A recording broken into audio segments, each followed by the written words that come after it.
রাসূলুল্লাহ সাল্লাল্লাহু আলাইহি ওয়াসাল্লাম, সহিহ মুসলিমের 34 নম্বর হাদিস, রাসূলুল্লাহ সাল্লাল্লাহু আলাইহি ওয়াসাল্লাম বলেছেন, আব্বাস ইবনে আব্দুল মুত্তালিব রাদিয়াল্লাহু তাআলা আনহু থেকে বর্ণিত, আল্লাহ রাসূল বলতেছেন যে যাকা তা'মুল ঈমান, যে ওই ব্যক্তি ঈমানের স্বাদ গ্রহণ করতে পেরেছে।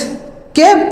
মান রাদিয়া বিল্লাহি রব্বা, যে আল্লাহকে প্রতিপালক হিসেবে পেয়ে সন্তুষ্ট, অর্থাৎ আল্লাহ তাকে লালন পালন করতেছে, যেভাবেই করুক, ভালো থাকুক মন্দ থাকুক তার দৃষ্টিতে, কিন্তু আল্লাহর দৃষ্টিতে আল্লাহ ভালোই রেখেছে, কিন্তু তার দৃষ্টিতে যেমনটাই হোক সে আল্লাহকে প্রতিপালনকারী হিসেবে পেয়ে সন্তুষ্ট, ওই ব্যক্তি ঈমানের স্বাদ গ্রহণ করতে পেরেছে। ওয়াবিল ইসলামি দীনা, আল্লাহর মনোনীত জীবন ব্যবস্থার নাম কি?